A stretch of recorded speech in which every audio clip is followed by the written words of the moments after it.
Bonjour, bonjour. Nous continuons avec notre série sur les clés de la prospérité financière. Amen. Les clés de la prospérité financière. Bien aimé, c'est important pour nous de saisir et de comprendre cet enseignement d'un bout à l'autre. C'est important de réécouter ce que nous nous disons.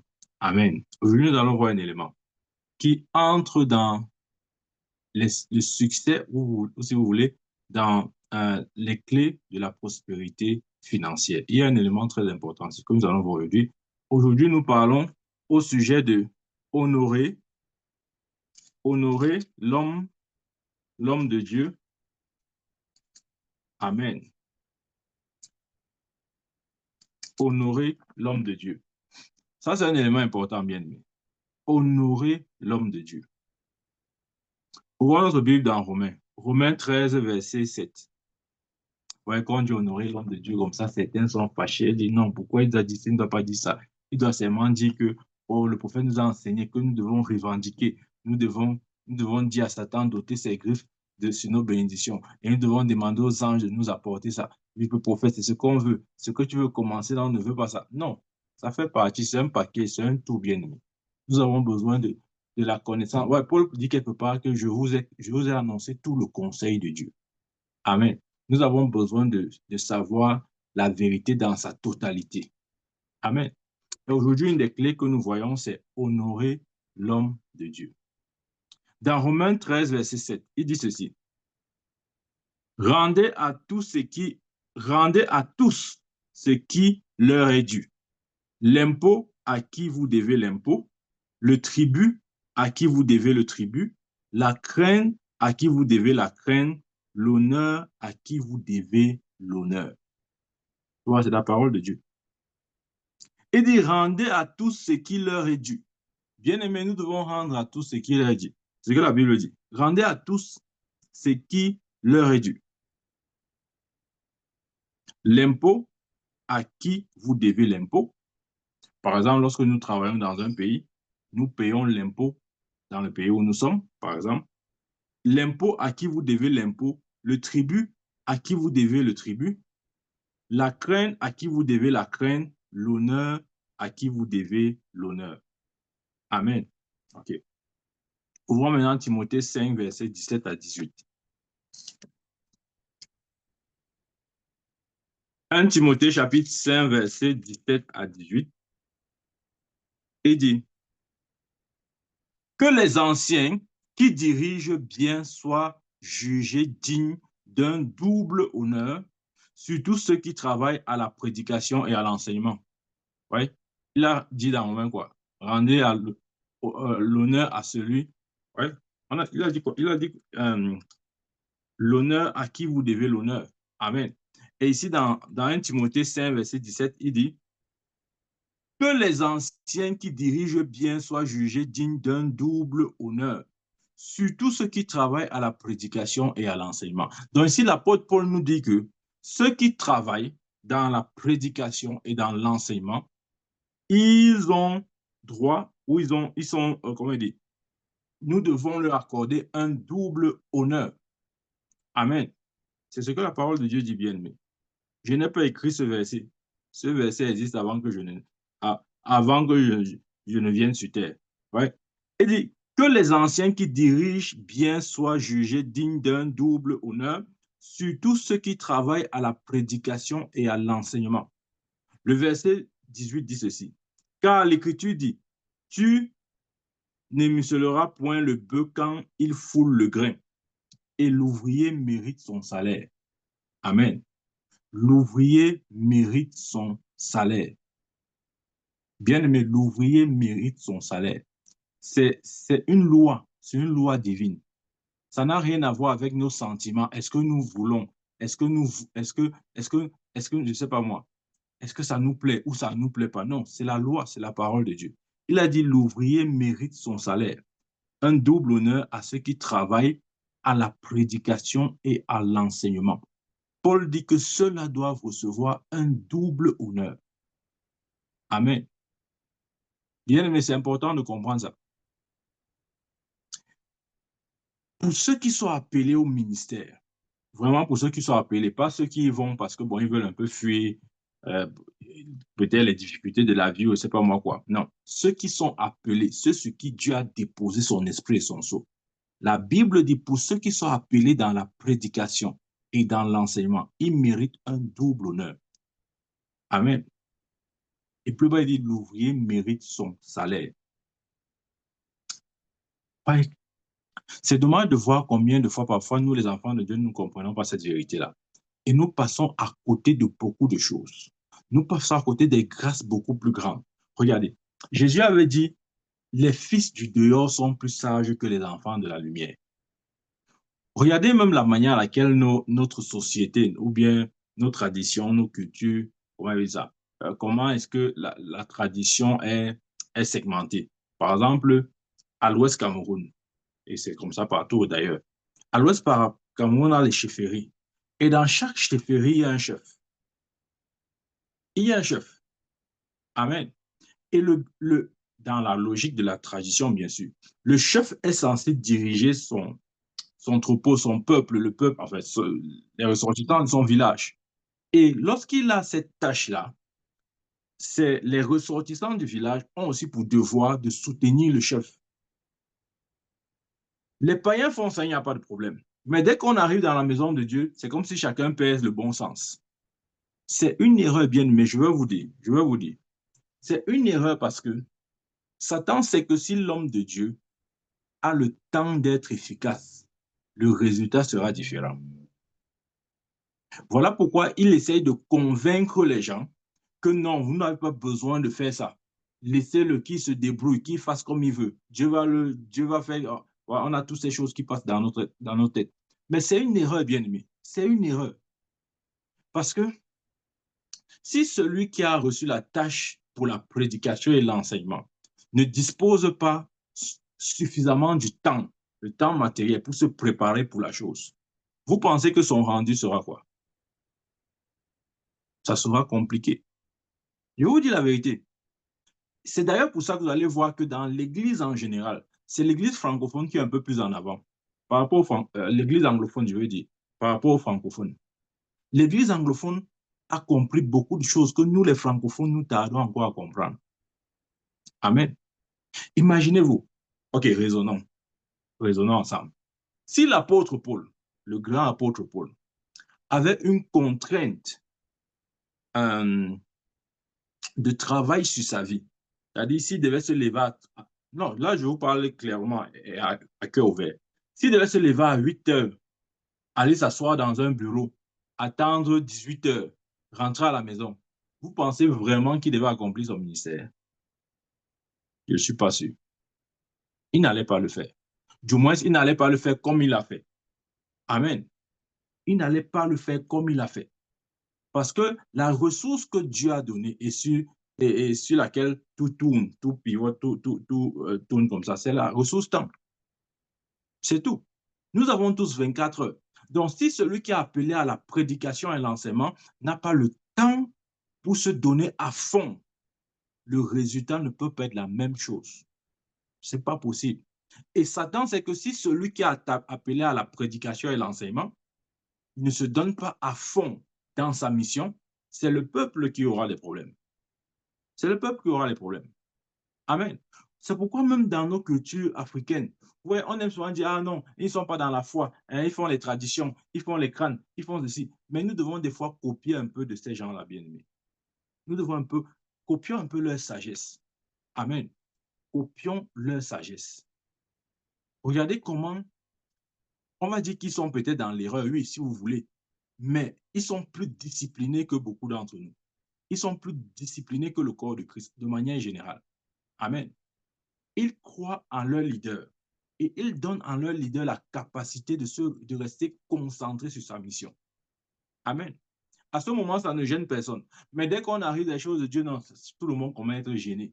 On dit non, pourquoi? On n'a pas fait ça. Non, non, non. Satan est content qu'on fait ça. Oh, croyez-moi, il est bien content. Il va davantage nous donner des raisons pour ne pas agir. Amen. C'est ce que la Bible dit. Ceux qui sont appelés au ministère de la prédication et l'enseignement méritent un double honneur. OK. Maintenant, ouvrez-moi Thessaloniciens 5, 12.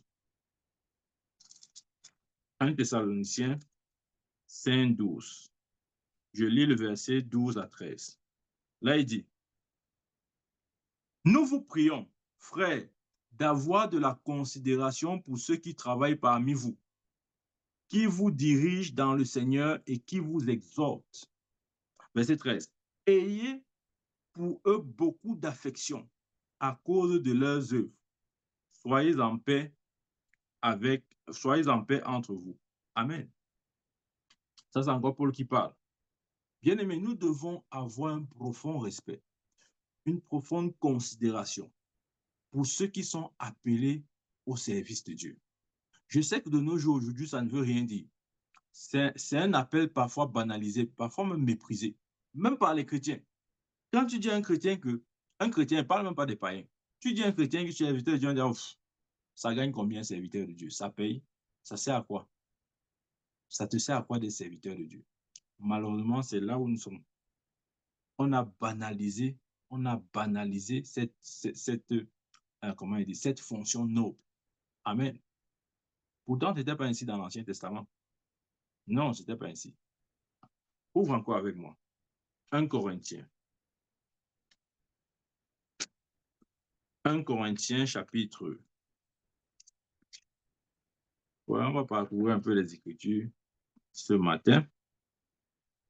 Vraiment, le but, ce n'est pas juste de parcourir les Écritures pour parcourir, mais je vais vous donner par les Écritures assez d'évidence. C'est ce que je suis en train d'expliquer. 1 Corinthiens, chapitre 9, verset 7 à 14. 1 Corinthiens 9, verset 7 à 14.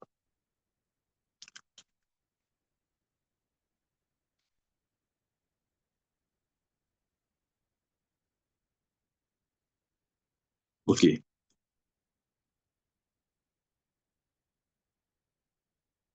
Je lis, hein. Ça sera un peu long, mais écoutons, s'il vous plaît. Je lis à partir du verset 7. Il dit, que jamais, pardon, qui jamais fait le service militaire à ses propres frais? Bien aimé, c'est la Bible, hein. Nous ne demandons pas les versets comme ça. Il dit, qui jamais fait le service militaire à ses propres frais? Qui est-ce qui plante une vigne et n'en mange pas le fruit? Qui est-ce qui fait paître un troupeau et ne se nourrit pas du lait du troupeau?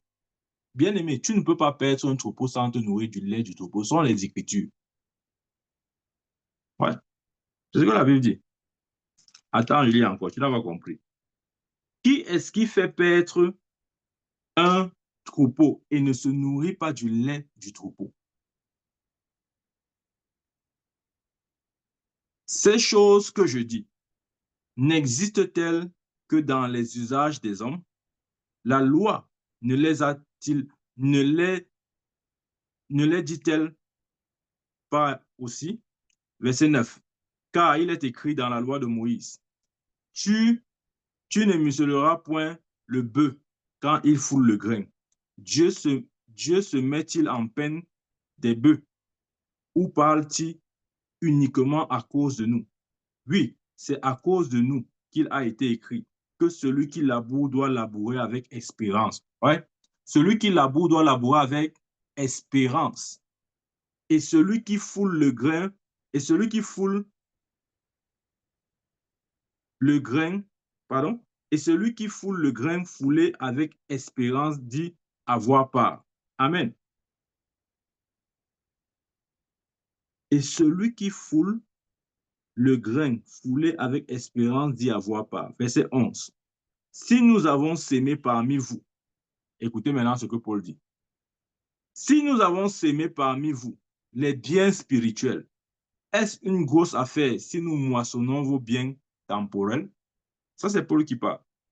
Il parle à l'église de Corinthe. Si nous avons sémé parmi vous les biens spirituels, est-ce une grosse affaire si nous moissonnons vos biens temporels? Verset 12. Si d'autres jouissent de ce droit sur vous, n'est-ce pas plutôt en nous d'en jouir? Mais nous n'avons point usé de ce droit. Au contraire, nous souffrons tout afin de ne pas créer d'obstacle à l'évangile de Christ. Amen. Voici Paul dit, nous avons le droit. Nous avons le droit de recevoir de vous vos biens. Mais nous avons renoncé à ce droit. Oui, parce que l'église de Corinthe était une église immature. Cette église était encore à l'état d'enfant. Donc, l'apôtre, pour la cause de leur état, a dû renoncer à ce qui lui revenait de droit en tant que berger ou pasteur de cette communauté. Amen. Il continue. Verset 13. Ne savez-vous pas que ceux qui remplissent les fonctions sacrées sont nourris par le temple, que ceux qui servent à l'autel ont part à l'autel? Bien, mais c'est au Nouveau Testament. Bientôt, tu vas me dire que non, mon prophète, c'est l'Ancien Testament. Non, c'est le Nouveau Testament. Je suis dans 1 Corinthiens chapitre 9. Attends, je relis, tu n'as pas compris. Ne savez-vous pas que ceux qui remplissent les fonctions sacrées sont nourris par le temple, que ceux qui servent à l'autel ont part à l'autel? Verset 14. De même aussi, le Seigneur a ordonné. Regardez. De même aussi, le Seigneur a ordonné. C'est un ordre du Seigneur. Là, ce n'est plus un conseil de Paul ou bien ce n'est plus l'opinion de Paul ici. Non. Le verset 14 est clair. Il dit, de même aussi, le Seigneur a ordonné à ceux qui annoncent l'évangile de vivre de l'évangile.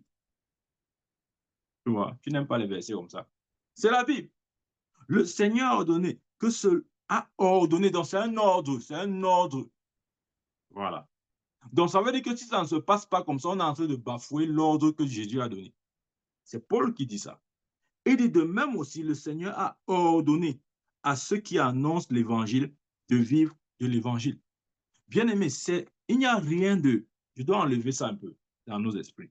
Il n'y a rien de honteux ou de salissant pour un homme de Dieu de vivre de son évangile. C'est le Seigneur qui a ordonné.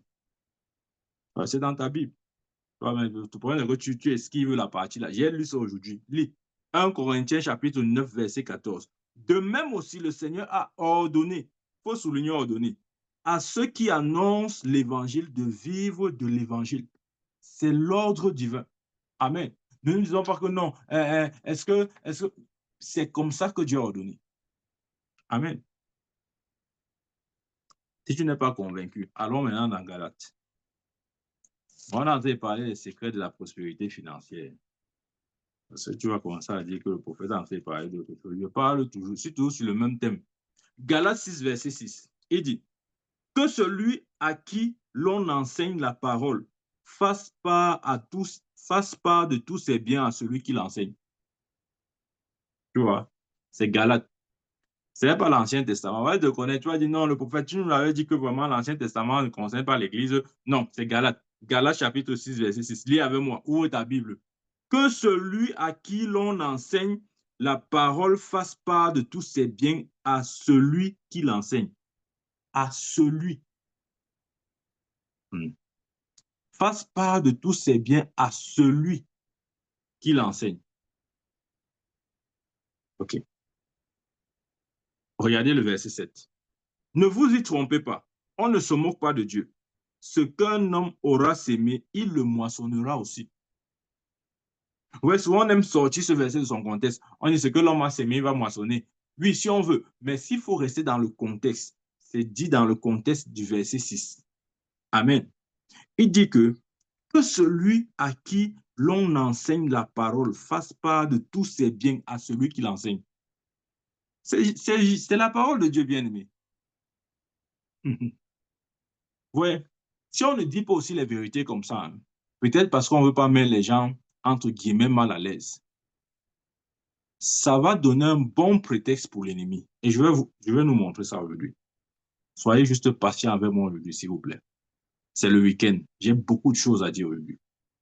Si on ne dit pas les vérités comme ça, là, ça va favoriser comment il dit ça? Un manque de croissance, de la prospérité dans la vie des enfants de Dieu. C'est-à-dire que ça va venir comme bloquer la prospérité. C'est ce qu'il dit au verset 7. Le verset 7 dit, ne vous y trompez pas, on ne se moque pas de Dieu. Ce qu'un homme aura sémé, il le moissonnera aussi. Donc, il veut dire quoi? Paul veut dire que pour ceux qui n'obéissent pas au commandement du Seigneur, qui ne se trompent pas, c'est qu'ils vont s'aimer. C'est ça qu'ils moissonneront. Si nous pensons que nous pouvons jongler, ouais, on est en faire, non, non, je veux un peu jongler, je veux un peu dribbler là, bon, il y a un peu, bon, non, ça ne marchera pas. Attendez, je vais vous dire quelque chose. Dieu veut parler. Je vais vous donner un exemple. Nous connaissons l'histoire de Élie et, Élisée et la femme sunamite. OK? Élisée avait été envoyé à la femme, pour la femme sunamite. Et Dieu merci, cette femme de distinction, la Bible la décrit ainsi, avait discerné que Élisée était un saint de Dieu, que Élisée était un prophète de Dieu. Elle avait eu ce discernement. C'est pour ça qu'on l'appelle une femme de distinction. Et dans son discernement, elle a compris qu'elle doit faire quelque chose. Et qu'est-ce qu'elle a fait? La Bible dit qu'elle a causé avec son mari. Elle a dit à son mari que cet homme-ci est un saint homme de Dieu. Il vient, il voyage et de temps en temps, il passe par notre maison. Regardez, dressons-lui une chambre. Mettons-y un lit, une table et une chaise avec un chandelier. De sorte que lorsque il viendra chez nous, il pourra se retirer, afin qu'il s'y retire lorsqu'il viendra chez nous. Amen. Et lorsque cette femme a eu cette idée, écoutez-moi très bien. Ce principe, ça fonctionne.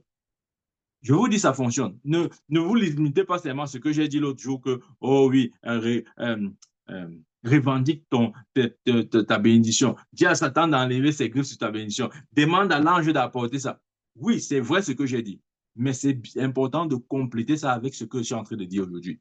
Cette femme, si elle n'avait pas discerné que Élisée était un prophète et que Élisée avait été envoyé dans sa vie, elle devait passer à côté de sa bénédiction. Amen. Lorsqu'elle a levé cette chambre haute pour l'homme de Dieu en mettant un lit, une table, une chaise et un chandelier, qu'est-ce qui s'est passé? Élie a été vivement touché. Il a dit à son serviteur, appelle-moi cette femme. Il a dit, qu'est-ce qui manque dans la vie de cette femme? Et son serviteur a dit, Seigneur, elle n'a pas d'enfant. Elle n'a pas d'enfant. Élisée a dit, appelle-la moi. Quand elle est venue, il s'est tenu là face à elle. Il a dit, femme, à pareil moment de l'année prochaine, tu vas porter ton enfant. Il n'a pas dit, tu vas tomber enceinte, tu vas porter ton enfant. Amen. Donc, ça veut dire que 3 mois après, la parole s'est accomplie, elle est tombée enceinte, et 9 mois après, elle a accouché. Mais vous voyez, si elle n'avait pas eu cette sensibilité de reconnaître que Élisée était l'homme que Dieu avait envoyé pour sa vie, elle devait passer sa vie sans enfant. Bien aimé, prends ce que je dis très au sérieux. Oh, je sais de quoi je parle. Amen. Je vais vous donner un autre exemple. Élie. Dieu avait dit à Élie, j'ai ordonné à un veuve de te nourrir.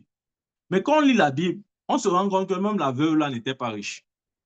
Non, elle n'était pas riche. Quand Élie a rencontré cette veuve, elle n'avait qu'un peu de farine et d'huile. Elle avait dit à Élie que vraiment, je n'ai qu'un peu de farine et d'huile pour mon enfant. Dès qu'on va manger, on va mourir, on n'a plus rien. Mais Élie a dit quoi? Prépare-moi d'abord à manger. Et quand Élie elle a apporté le gâteau à Élie, Élie a dit, la farine et l'huile ne manquera jamais dans ta maison. Et c'est comme ça que cette femme est quittée de la pauvreté à la prospérité. Amen. En reconnaissant l'homme que Dieu avait envoyé dans sa vie. Elle est quittée de la pauvreté à la prospérité. Je dis ceci parce que des fois, on a l'impression que l'homme de Dieu que Dieu nous donne, il vient nous dépouiller, il vient nous enlever le peu qu'on a. Non, il vient donner ce que tu n'as pas. Il vient apporter ce qu'il n'y avait pas dans ta vie. La femme sunamite n'avait pas d'enfant. Élisée lui a donné d'enfant. Et la veuve de Sarepta était pauvre même. Parce que quand la Bible dit que j'ai ordonné à une veuve de te nourrir, on peut se dire qu'elle avait l'argent. Elle n'avait rien. Elle avait juste un peu de farine et d'huile quand Élie l'a rencontrée. Mais c'est Élie qui a provoqué sa prospérité. Quand elle a fait du gâteau pour le prophète a dit, OK, ainsi parle l'Éternel. La farine et l'huile ne manqueront jamais. Amen. Bien aimé, ce que je dis est très sérieux. Si tu manques de reconnaître l'homme que Dieu t'envoie, tu vas tourner en rond. Je vais te donner encore un autre exemple. Nous connaissons l'histoire du riche, l'homme riche et du pauvre Lazare. L'un avait une vie, ok, une vie de richesse sur terre, l'autre était dans la galère et ils sont morts. Ils ont eu deux destinations différentes. Le pauvre Lazare est entré dans le sein d'Abraham et l'homme riche est descendu en enfer. Et de l'enfer, il a crié à Abraham, Père Abraham, s'il te plaît, demande à Lazare de mettre juste une goutte d'eau sur ma langue, parce qu'en enfer, c'est le feu. Et le père Abraham dit, mon fils, tu avais eu tout le temps sur terre, même pour te repentir si tu voulais, mais tu n'as pas fait. Maintenant, c'est trop tard. Et là où tu es, je dis, il y a un fossé entre toi et Lazare, de sorte qu'il est impossible pour lui de venir vers toi et toi vers lui. Et l'homme riche a dit, OK, d'accord, mais dis alors à Lazare de partir. J'ai 5 frères dans la maison de mon père. Dis à Lazare d'aller avertir, aviser mes frères, afin qu'ils ne viennent pas là où je suis. Vous savez la réponse que Abraham lui a donnée? Abraham lui a dit ceci. Ils ont, là il parle de ses frères qu'il a laissés, que l'homme riche a laissé sur terre. Ils ont avec eux Moïse et les prophètes. S'ils n'écoutent pas Moïse et les prophètes, même si un mort revient à la vie, ils ne l'écouteront pas. Amen. Ça veut dire quoi? Ça veut dire que Moïse et les prophètes étaient adressés, ou si vous voulez, ont été envoyés pour les frères de cet homme riche-là. Et Abraham donne un principe là. Il dit que s'ils ne reçoivent pas celui-là, ce vers qui, en fait, ce que Dieu a envoyé vers eux, même quand un mort reviendra à la vie, il ne croira pas. Ou bien ils ne croiront pas, puisqu'il s'agissait de 5 personnes.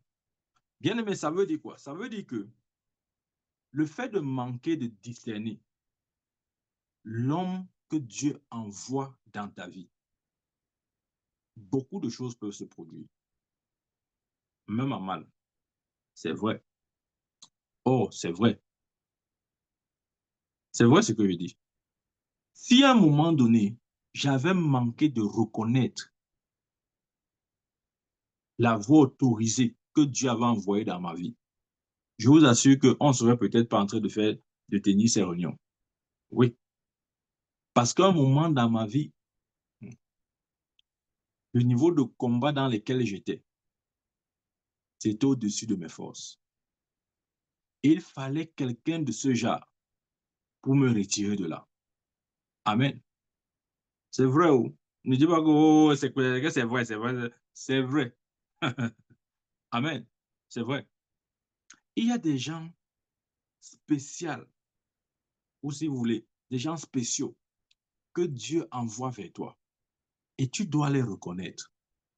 La femme tsunamite, cette femme de distinction, avait reconnu Élisée. Amen. C'est pourquoi la Bible dit, quand je parle des hommes spéciaux, c'est pourquoi la Bible dit, honore ton père et ta mère. Parce que même la Bible reconnaît qu'il y a des personnes spéciales. Amen. Il y a des personnes spéciales dans ta destinée. Ne les mélange pas avec tout le monde. Ne les mélange pas avec tout le monde. Ne dis pas, ah, c'est la même chose. Ah, c'est la même... Non, ce n'est pas la même. Sauf s'il n'est pas attaché à ta destinée. Sauf s'il n'est pas attaché à ta destinée. Mais s'il est attaché à ta destinée et que tu veux le traiter comme tout le monde, comme tout le reste, c'est toi qui auras les problèmes. C'est vrai. C'est toi qui auras les problèmes. Si tu essayes de traiter, de banaliser quelqu'un de spécial pour ta destinée, tu auras des problèmes. Amen. Tu auras des problèmes, bien-aimé. Ça, je te le dis. Je peux te le garantir. Tu auras des problèmes. Si tu veux banaliser quelqu'un que Dieu a attaché à ta destinée, pour quelque raison que ce soit, ta vie va finir dans les problèmes. Tu vas peut-être me dire, ah non, est-ce qu'il y a le seul? Est-ce qu'il y a le seul? Il y a beaucoup, non? Rappelle-toi ce que Abraham a dit à, à l'homme riche quand il demandait à Lazare de ressusciter et d'aller avertir ses frères. Abraham a dit qu'ils ont Moïse et les prophètes. qui les écoute? Parce que s'ils refusent d'écouter Moïse et les prophètes, même quand Lazare sortirait de sa tombe, ça sera pareil, il ne les écoutera, il ne l'écoutera pas. Amen. Donc, bien aimé, c'est important ce que je suis en train de dire. Prends ça très au sérieux. Ne te dis pas que non, est-ce que c'est vrai? C'est vrai. Oh. Ne banalise jamais les gens que Dieu a attachés à ta destinée. Ne te dis pas que non, il y a toujours une roue de rechange. Il y a toujours une roue de secours. Si ce n'est pas X, ça sera Y. Non. La destinée la question de la destinée ne s'adresse pas de cette manière. Ce n'est pas que s'il n'y a pas X, il y aura Y. Non. Imaginez-vous, si la femme, la veuve de Sarepta, n'avait pas reconnu Élie, vous savez ce qui se serait passé dans sa vie? Elle serait morte de manière prématurée à cause de la famine. Amen. Si la femme tsunamite, cette femme de distinction, n'avait pas reconnu Élisée comme étant celui que Dieu a envoyé pour sa vie, vous savez quoi? Elle devait vivre sans enfant. Quand tu manques de reconnaître celui que Dieu a envoyé dans ta vie, il y aura toujours quelque chose qui va manquer dans ta vie. Ça, c'est vrai. Hein? C'est vrai. C'est vrai. Ne te dis pas que non. Il y a toujours le plan B. Si ce n'est pas A, ça sera B. Non. La destinée n'opère pas comme ça. La destinée n'opère pas comme ça. Sauf si la personne n'est pas attachée à ta destinée. Oui, tu peux faire ça. C'est-à-dire, si un homme de Dieu n'occupe pas une place déterminante dans ta destinée, oui, tu peux, bon, quand il dit tu peux, c'est une façon de parler. Tu peux faire comme tu veux, entre guillemets. Mais si jamais cet homme occupe une place spéciale dans ta destinée, ne le mélange pas avec les autres hommes de Dieu. Ne le mélange pas là. Tu dis non, tout ça c'est la même chose. Ce n'est pas la même chose. Quoi, quand la Bible dit honore ton père et ta mère, pourquoi il n'a pas dit honore ton voisin, ou bien honore ton oncle, ou bien honore ton cousin, ou honore ton neveu? C'est spécifique, honore ton père et ta mère. Pour dire quoi? Qu'il y a des personnes spéciales dans ta vie. Amen. C'est vrai. Et même pour ta destinée, il y a des personnes spéciales. Tu dois les reconnaître et tu dois les honorer. C'est vrai, bien aimé, je vous dis la vérité. Si tu manques de le faire, bienvenue les problèmes. Amen. C'est important. Nous devons honorer la fonction qu'un homme de Dieu exerce dans notre vie. En fait, ce n'est pas, on peut même ne pas honorer l'homme, mais honorons au moins la fonction. Si tu n'as aucune estime pour l'homme, d'accord, mais respecte au moins la fonction qu'il occupe. Amen. Si tu n'arrives pas à estimer, à respecter l'homme dans sa personne homme, respecte au moins la fonction qu'il occupe. Nous faisons ça même dans le monde. Mais dès qu'on arrive, comme je dis, je ne sais pas, j'ai l'impression que le christianisme enlève le cerveau pour certains. Lorsque nous allons à l'hôpital, de quoi est-ce que je parle? Je prends un exemple. Lorsque nous allons à l'hôpital, nous voyons le docteur. Quand nous nous adressons au docteur, comment nous l'appelons? Nous disons bonjour docteur. Comment vous allez docteur? Est-ce que docteur c'est son nom? Dans son nom, dans son acte de naissance, là, il est né avec docteur. Non. Quand on dit bonjour docteur, c'est une façon d'honorer la fonction qu'il occupe, d'honorer le métier qu'il exerce.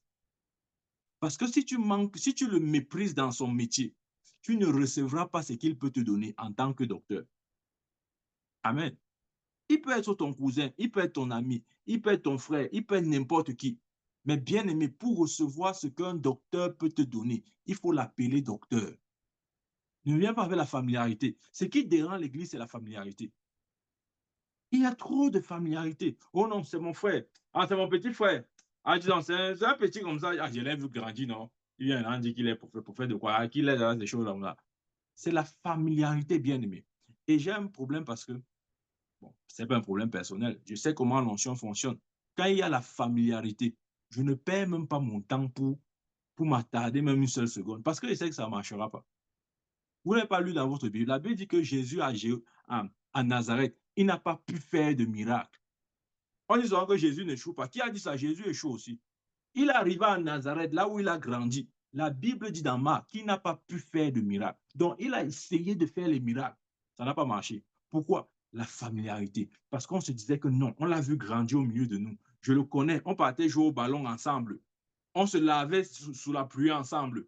Maintenant, il vient dire qu'il est fils de Dieu. Ça veut dire quoi? Non, non, non, on ne veut pas ça. Va faire ça loin. Va faire ça loin. D'ailleurs, la Bible dit dans Jean 7 que ses frères ne croyaient pas en lui. Les frères de Jésus ont commencé à croire. Le jour où les frères de Jésus ont commencé à croire en lui, c'est le jour où ils ont vu Jésus léviter. Après sa résurrection. Même après sa résurrection, ils n'ont pas cru. Ah. C'est lors de son ascension, quand ils ont vu comment leur frère était en train de littéralement monter au ciel, progressivement devant leurs yeux. C'est ce jour-là que les frères de Jésus ont su que, hey, dans le gars, était le Fils de Dieu. Bien aimé, c'est important. La familiarité, il faut éviter ça. Il faut éviter. C'est quelque chose qui semble être banal, mais ça cause d'énormes problèmes. D'énormes problèmes. Personnellement, je ne perds pas mon temps quand je ressens un esprit de familiarité.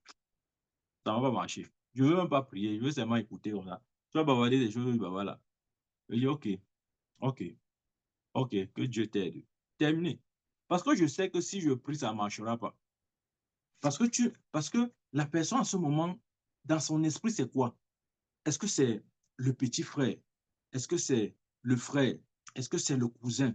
Est-ce que c'est, je ne sais pas moi quoi? Est-ce que c'est le collègue, le camarade de classe? Ou bien est-ce que c'est l'homme de Dieu? C'est important, bien aimé. Nous devons revisiter, revoir ce point-là. Tu ne peux pas recevoir d'un homme de Dieu si tu ne le reconnais pas en tant que tel. C'est pourquoi il dit, si tu donnes un verre d'eau à un prophète en qualité de prophète, tu recevras le prophète. On respecte l'office que la personne possède. Amen. Je vais vous donner un autre exemple. Ouvre-moi ta Bible dans Actes chapitre 23.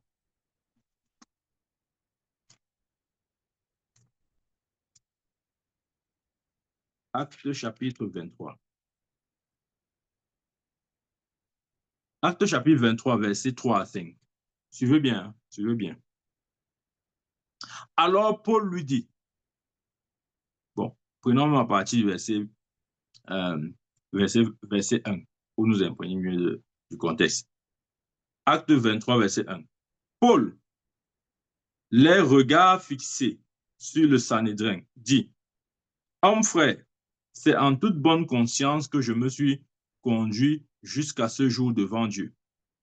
Le souverain sacrificateur Ananias ordonna à ceux qui étaient près de lui de le frapper sur la bouche.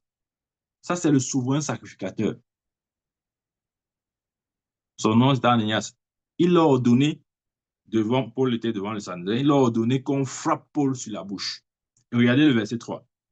Alors Paul lui dit, Dieu te frappera, muraille blanchie. Tu es assis pour me juger selon la loi, et tu violes la loi en ordonnant qu'on me frappe. Là, c'est Paul qui s'adresse au souverain sacrificateur. Verset 4. Ceux qui étaient près de lui dirent, tu insultes le souverain sacrificateur de Dieu. Verset 5. Et Paul dit, je ne savais pas, frère, que ce fût le souverain sacrificateur, car il est écrit, tu ne parleras pas mal du chef de ton peuple. Ici, c'est Paul devant le Sanhédrin. On l'a amené pour le juger. Et le souverain sacrificateur a prononcé un jugement qui était incorrect à l'endroit de Paul. Il a ordonné qu'on frappe Paul. Et bien sûr, il n'avait pas porté sa soutane de souverain sacrificateur. Il y avait plusieurs souverains sacrificateurs, donc Paul ne savait pas que celui-ci était un souverain sacrificateur. Il a donc, dans la colère, peut-être dans la frustration, il a prononcé une parole, il a dit, Dieu te frappera, muraille blanchie. Ce sont les gens qui lui ont dit, mais attends, tu t'adresses au souverain sacrificateur. Il a dit, oh, je m'excuse. Je ne savais pas que c'était le souverain sacrificateur. C'est pour dire quoi? C'est pour dire que Paul ici ne respectait pas, je veux dire quoi? Paul ici respectait la fonction que cet homme occupait, malgré le tort ou l'erreur qu'il avait commis d'ordonner qu'on le frappe, il a quand même gardé à l'idée que c'est le souverain sacrificateur de Dieu. Amen. Et pour ça, pour sa fonction, il s'en est excusé. Il a dit, oh, désolé, je ne savais pas. Bien aimé, c'est important de respecter la fonction ou la charge qu'un homme peut avoir devant Dieu. Ça, c'est important. Des fois, ce que nous manifestons, ce que nous faisons, c'est de, comment je vais dire ça? C'est de juger l'homme. On juge tellement l'homme que finalement, on méprise même sa fonction. C'est important de respecter la fonction, bien-aimé. Respectons toujours la fonction. C'est la volonté de Dieu. Même dans l'Ancien Testament, nous savons que parmi les 12 tribus, la tribu qui avait reçu la charge du sacerdoce, c'était les Lévites. Dans les Lévites, il y avait les prêtres et les souverains sacrificateurs. Maintenant, dépendamment de, de, du camp, ouais, parce que, par exemple, les sacrificateurs, ils officiaient, ils officiaient pendant 20 ans. Après 20 ans, ils allaient en retraite. Donc, ils commençaient à l'âge de 30 ans parce que la maturité juive, c'était à 30 ans. Et c'est aussi pour ça que Jésus a commencé son ministère à 30 ans pour être mature selon la loi, puisqu'il est né sous la loi. Donc, c'était un sacerdoce de 20 ans pour les sacrificateurs. Et qu'est-ce que la Bible dit? La Bible est claire dans Lévitique, vous verrez cela. La Bible dit que Dieu, enfin, que le peuple de Dieu apportait aux sacrificateurs leur dîme. Oui, il y a ça dans la Bible. Il faut lire la Bible. Amen. Ils apportaient leur dîme aux souverains sacrificateurs. Et c'était le plan de Dieu parce que eux occupant la fonction sacerdotale, étant engagés dans le service de Dieu et donnant même leur vie pour cela, il fallait, et c'est normal, qu'à ce moment, ils reçoivent du soutien. Bien aimé, c'est la parole de Dieu. La Bible, les sacrificateurs n'étaient pas pauvres. On croit souvent que non, le sacrificateur doit être pauvre. Il doit avoir le vélo. Il doit pédaler son vélo comme ça là, en plein midi. Il doit transpirer. Non, non, non, non, il ne doit pas avoir la voiture. Laissez-le. Il a un vélo. Non, non, achetez-lui un vélo. Il pédale le vélo comme ça. Non, bien aimé. Je vais vous dire, le sacrificateur incarne une institution. Amen. Et s'il a un problème, ça ne sera pas simplement le problème du sacrificateur, mais ce sera le problème de toute la communauté.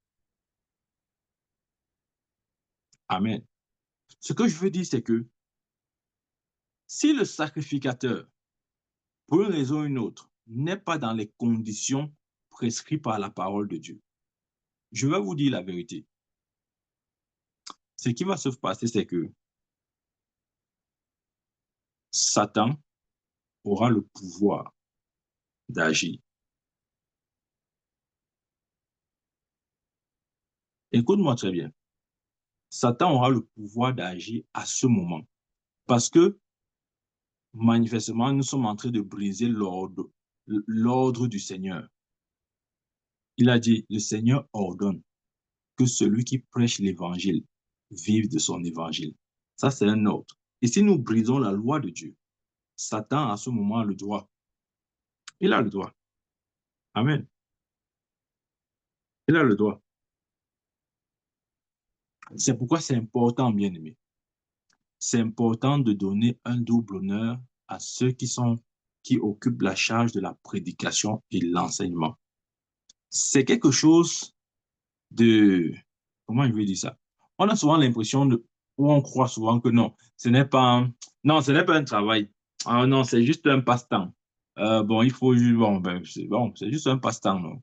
Bon, dans ses heures perdues, il peut faire quelque chose. Non, non, non, ce n'est pas ça. C'est tout un travail bien aimé. C'est toute une préparation. C'est tout un travail, une préparation. Amen. C'est vrai. S'il n'y a pas de travail, s'il n'y a pas de préparation, je peux venir ici parler chaque jour. Vous pensez vraiment que je peux faire ça sans me préparer? Je dois me préparer. Amen. C'est vrai, le don est là, mais il faut aussi la préparation.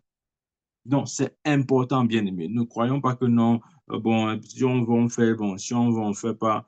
euh, non, non, non, non. Ça ne marchera pas ainsi. Amen. Nous devons veiller. Nous devons veiller à ce que l'homme de Dieu, écoutez-moi très bien. Je ne dis pas ceci à cause, je vais être honnête avec vous, je ne dis pas ceci à cause entre guillemets, ma personne, non. Je dis ça à cause comment dire, du commandement du Seigneur. Maintenant, disons-nous la vérité. Vous pensez vraiment que, ok, je vais vous donner 2 cas de figure. On va maintenant utiliser notre cerveau. Je sais que vous raisonnez.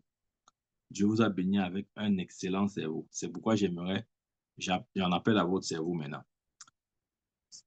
Imaginez 2 cas de figure.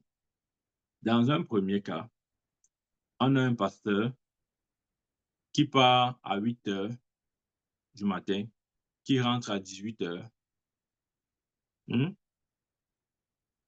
qui a, entre guillemets, une famille avec tout ce que ça va avec. Et de l'autre côté, on a un pasteur qui a le temps, c'est-à-dire son 8 heures, 18 heures là, il le convertit littéralement dans la parole et la prière. Vous croyez vraiment que les 2 pasteurs auront le même rendu? Non, ce n'est pas possible. L'un sera plus efficace que l'autre, quel que soit le don que chacun a reçu.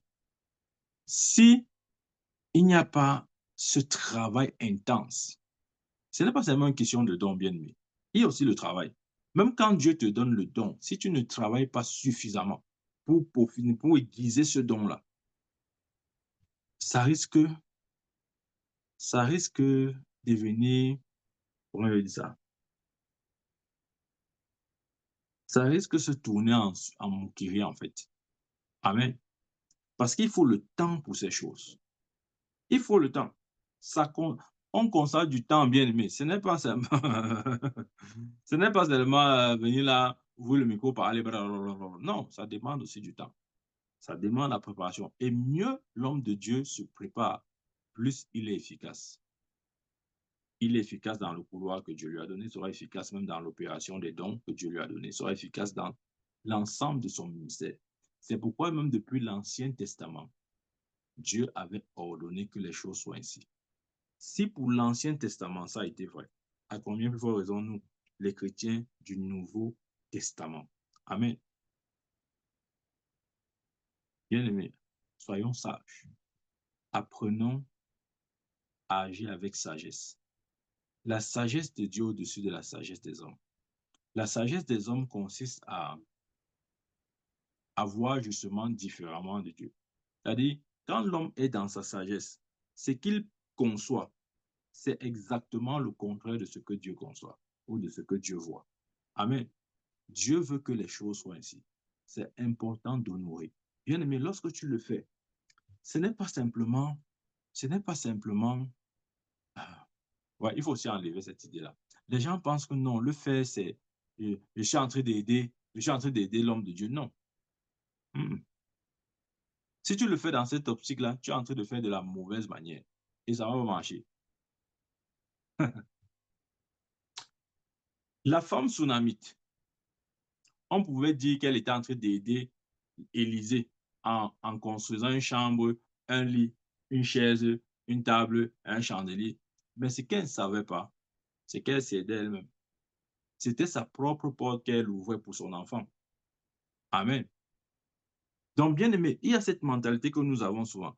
Non, je vais aider. Non, tu n'aides pas. Enlève d'abord ça. Enlève ça dans ta tête. Tu n'es pas en train d'aider. Tu es en train de, comment dire ça en français? Reshape. Tu es en train de redonner forme à ta destinée. Tu es en train de donner une forme à ta destinée. Tu dois voir ça comme ça. Ne vois pas ça comme, non, je suis en train de... Tu n'aides pas.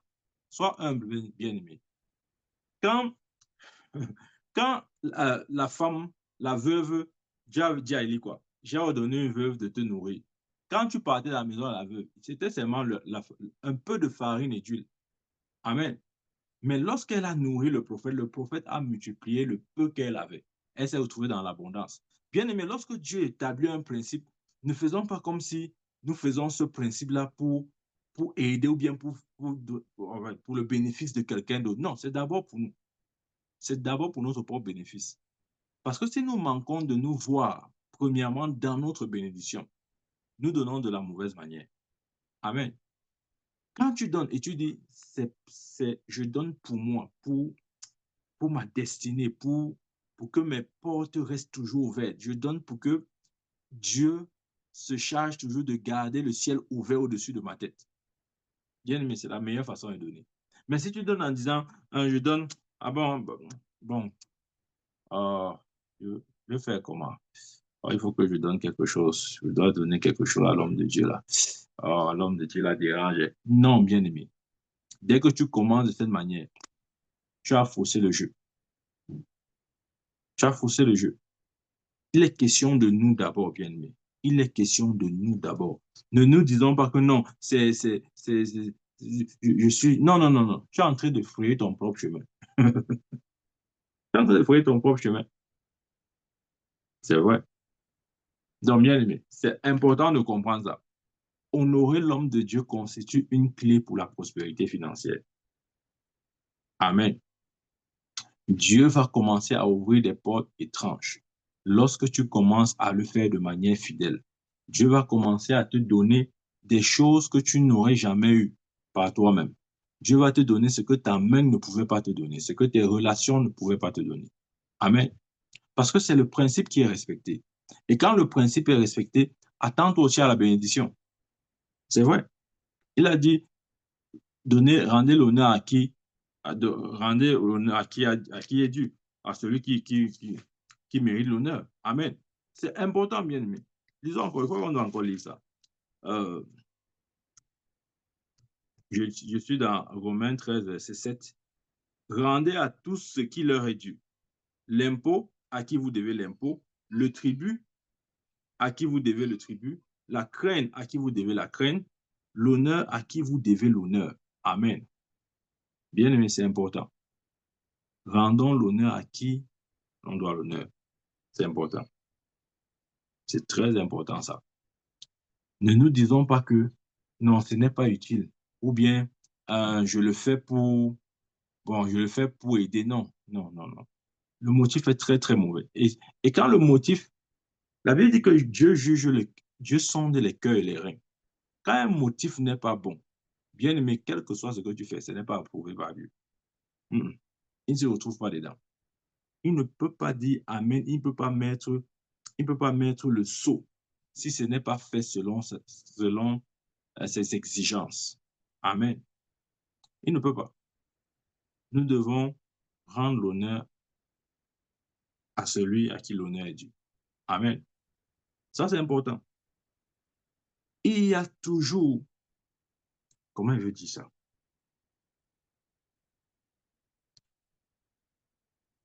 Je préfère dire ça comme ça. La part de Dieu, il y a la part de Dieu est scindée en deux. Je préfère dire ça comme ça. OK? Quand je parle de la part de Dieu, je veux simplement dire ce que Dieu a dans nos bénédictions. C'est scindé en deux. Il y a ce qui revient à l'homme de Dieu et il y a ce qui revient à ce qu'on appelle souvent, si vous voulez, les démunis, les pauvres, etc., etc. Ne mélangez pas. Ne donnez pas la part de Dieu aux démunis. Non, ça ne marchera pas comme ça. Comment je le sais? Lorsque cette femme avait apporté ce parfum de grand prix, elle avait cassé et versé le parfum sur les pieds de Jésus. Les disciples, à cause de leur cœur, c'est pas comme s'ils s'inquiétaient des pauvres. Non, ils ne s'inquiétaient pas des pauvres. Qu'est-ce qu'ils ont dit? Ils ont dit, mais on pouvait vendre ce parfum et donner l'argent aux pauvres.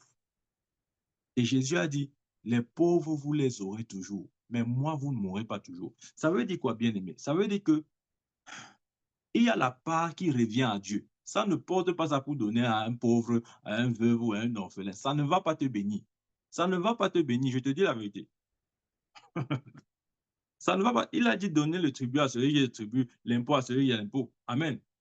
La part qui revient à Dieu, donne ça à Dieu. Ne crois pas faire comme si vraiment c'est là où tu te souviens qu'il y a tous les veuves autour de toi, vraiment, il y a les orphelins, vraiment, il y a les démunis, vraiment. Non, non, non, non.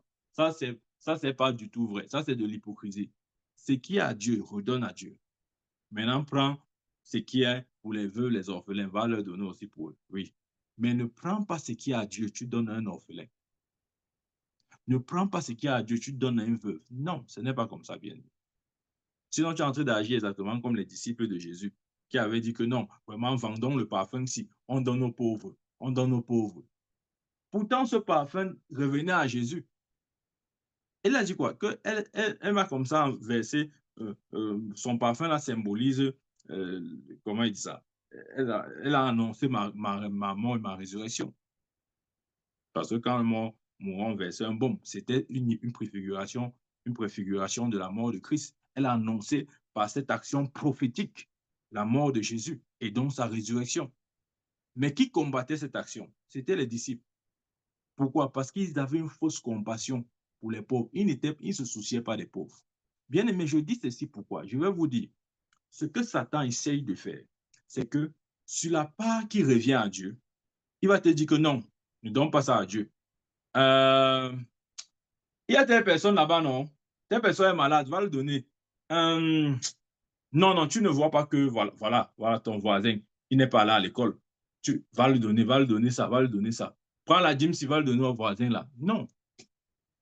Bien-aimé, ne prends pas ce qui est à Dieu, tu parles de nos pauvres. Non, non, non, ça ne se fait pas. Ne dis pas que non. Dieu va comprendre qu'il ne va rien comprendre. Il a dit l'impôt à qui? Donner l'impôt à celui qui mérite l'impôt, le tribut à celui qui mérite le tribut, l'honneur à celui qui mérite l'honneur. On ne mélange pas des choses, bien aimé. C'est très important. Oui, je dois aussi le dire parce que ça fait partie du conseil de Dieu. Et c'est important que nous le sachions. Il a dit que celui qui enseigne est pas... Ouais, je me fais même, je n'arrive plus à bien citer les Écritures. Galates 6. Regardez, ça c'est la Bible. Que celui à qui l'on enseigne la parole fasse part de tous ses biens à celui qui l'enseigne. De tous ses biens. Tu vois? On dit de tous ses biens. Tout. Tout. Oui, tout. Oui, oui, oui, c'est tout. C'est tout. Voilà, c'est dans ta vie. Lis-toi, lis. Vas-y ça. Je n'ai pas inventé. Que celui à qui l'on enseigne la parole fasse part de tous ses biens à celui qui l'enseigne. Et le verset suivant dit, ne vous y trompez pas, on ne se moque pas de Dieu. Ce qu'un homme aura sémé, il le moissonnera aussi. Donc ça veut dire quoi? Ça veut dire que pour celui qui ne fait pas ça, qu'il sache qu'on ne se moque pas de Dieu. C'est ce que ce verset dit. Si celui qui enseigne n'a pas part ou n'a pas une part dans tes biens, on ne se moque pas de Dieu. Ce que tu sèmes, c'est ce que tu récoltes. Il a dit, l'ouvrier mérite son salaire. Bien aimé, c'est important qu'on comprenne ça. Parce que là, nous sommes en train de recevoir la parole de Dieu. Maintenant, raisonnons. Nous sommes en train de recevoir la parole de Dieu. Certainement, Dieu est en train de me parler par ma bouche. Si Dieu utilise le canal que je suis pour te bénir, si tu veux donner à Dieu, comment tu penses que tu devrais le faire? Donner à Dieu que tu vas chercher comme Jacob, tu vas chercher l'échelle qui monte là-bas au ciel. Tu vas commencer à monter au ciel. Que non, je n'ai plus besoin de passer par l'homme de Dieu. Maintenant, moi-même, comme je veux donner à Dieu là, je cherche maintenant mon échelle. Tu réveilles Jacob, tu appelles Jacob, que Jacob, viens, donne-moi ton échelle là, l'échelle, oui, l'échelle sur laquelle tu étais monté là, donne-moi ça, je veux maintenant aller monter aussi. Non, bien aimé, c'est facile de comprendre. Si Dieu utilise un vase pour te bénir, si tu veux donner à Dieu, tu dois donner par le vase qui t'a béni. Il ne faut pas aller à l'école pour comprendre ça. C'est vrai. Et c'est ce que la Bible dit. Lorsqu'il dit que celui à qui l'on enseigne la parole fasse part de tout, que celui à qui l'on enseigne la parole fasse part de tous ses biens à celui qui l'enseigne. C'est la parole de Dieu. Bien aimé, ne banalise pas celui qui a été envoyé dans ta destinée.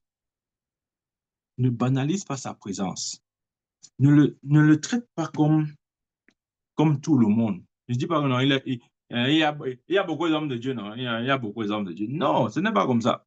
Il t'a dit que Élisa avait été envoyé auprès de la femme sunamite.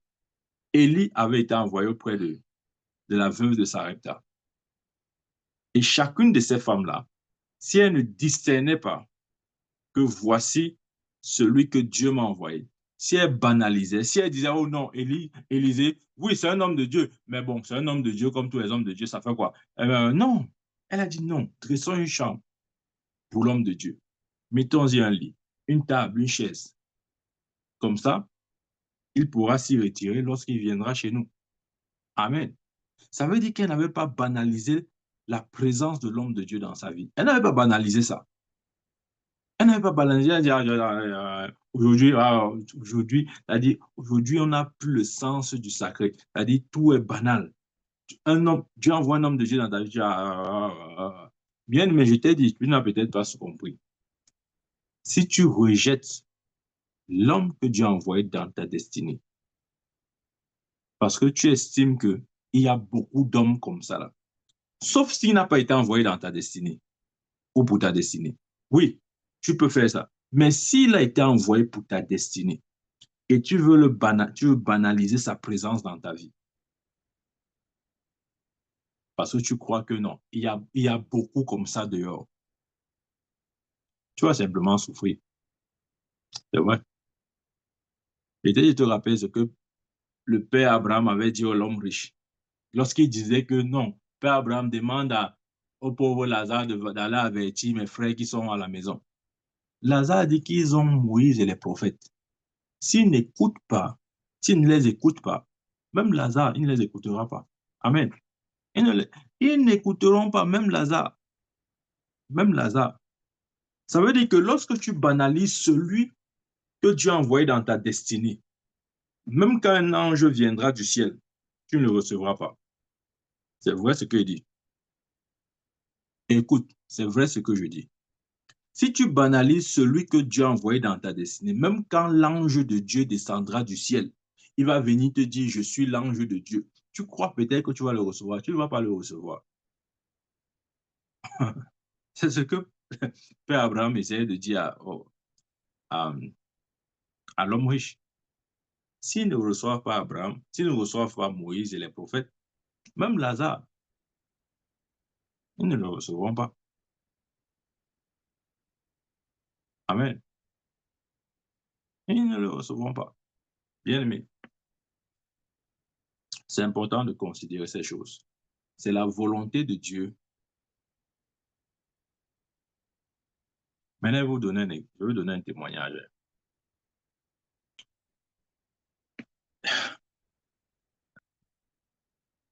Il y a cet homme de Dieu. Il est aujourd'hui auprès du Seigneur.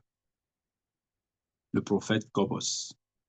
C'était, il était en Afrique du Sud comme ça. Il est maintenant auprès du Seigneur. Et suivez bien ce que j'ai en train de dire. Son église est encore là.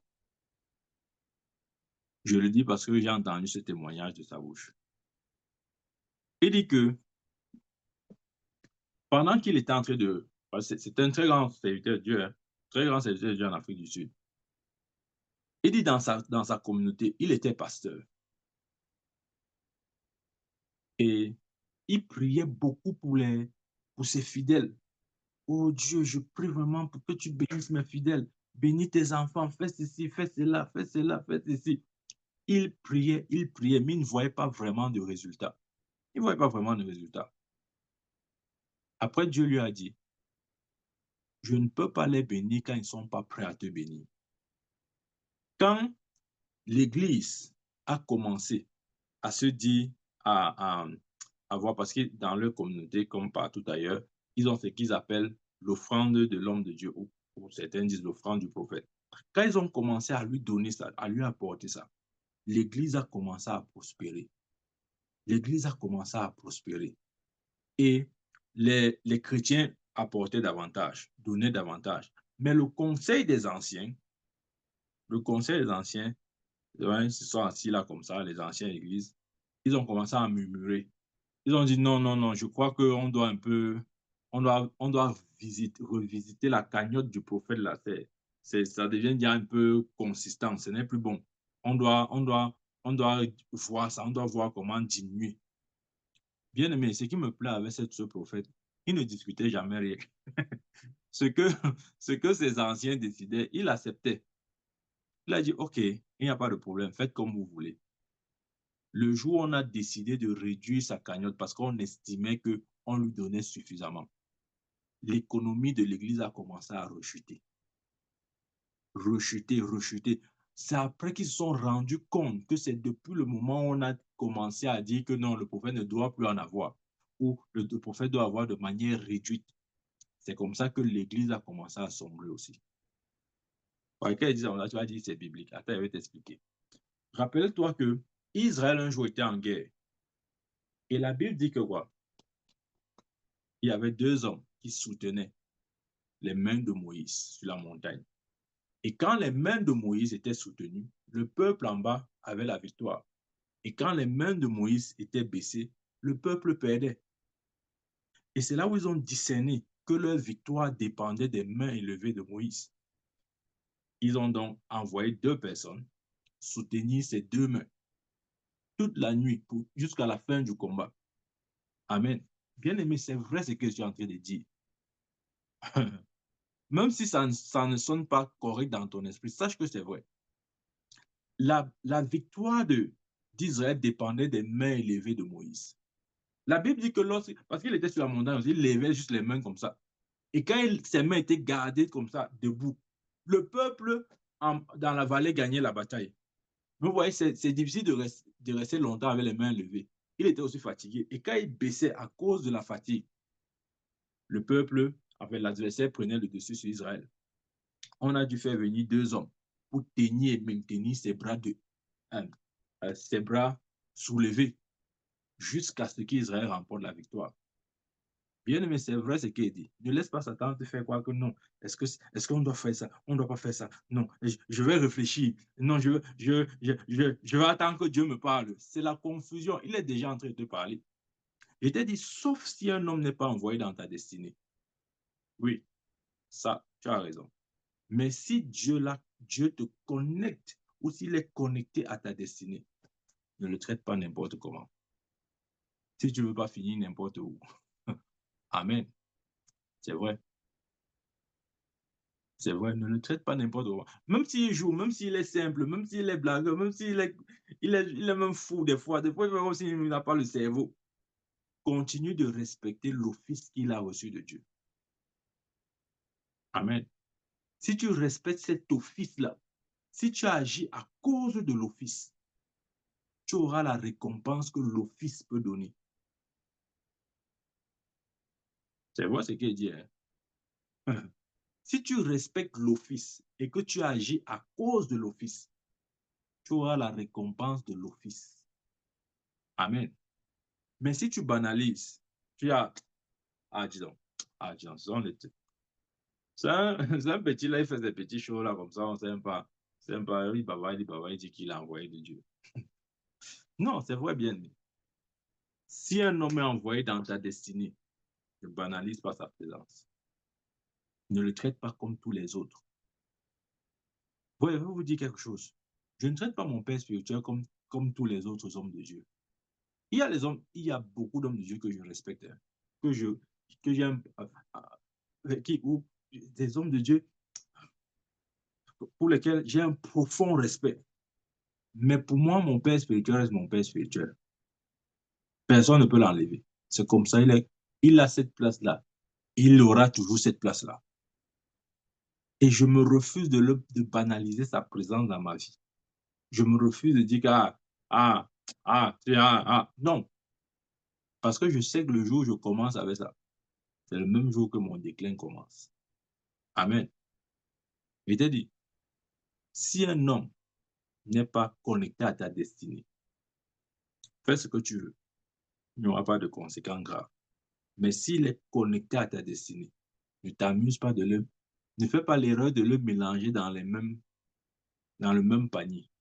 Non. Sors-le, mets-le à part. Sois comme cette femme tsunami qui a dit, dressons une chambre, mettons le lit, mettons la table, mettons la chaise, mettons le chandelier. Elle ne voulait pas la familiarité. Ouais, elle pouvait dire que ma maison est grande. Il va dormir dans la 3e chambre. Petit partout, quitte. L'homme de Dieu va venir dormir. Quitte. Il va dormir pour 3 jours. Il n'a que 3 jours. Après, tu vas revenir. Non. Elle a dressé ou bien il a arrangé un endroit qui était inhabité, un endroit où personne n'a habité avant lui. C'est de ça qu'il est question, bien aimé. Elle n'a pas dit à petit partout que non, quitte un peu la chambre là, l'homme de Dieu va venir dormir à la maison. L'homme de, l'homme de Dieu va venir dormir à la maison. Quitte, il m'a dit qu'il va faire combien de jours? 7 jours. Oui, oui, il va faire 7 jours. Attends, quand il va finir, après tu vas repartir dans ta chambre. Ça, c'est la familiarité, bien aimé. Ne fais jamais ça. Fais ça avec tout le monde, mais ne fais pas ça avec celui qui a été envoyé dans ta destinée. Ne joue pas avec lui. Il peut ne pas être celui que tu voulais peut-être. Peut-être tu voulais, je ne sais pas moi, quel chemin tu avais dans ta tête.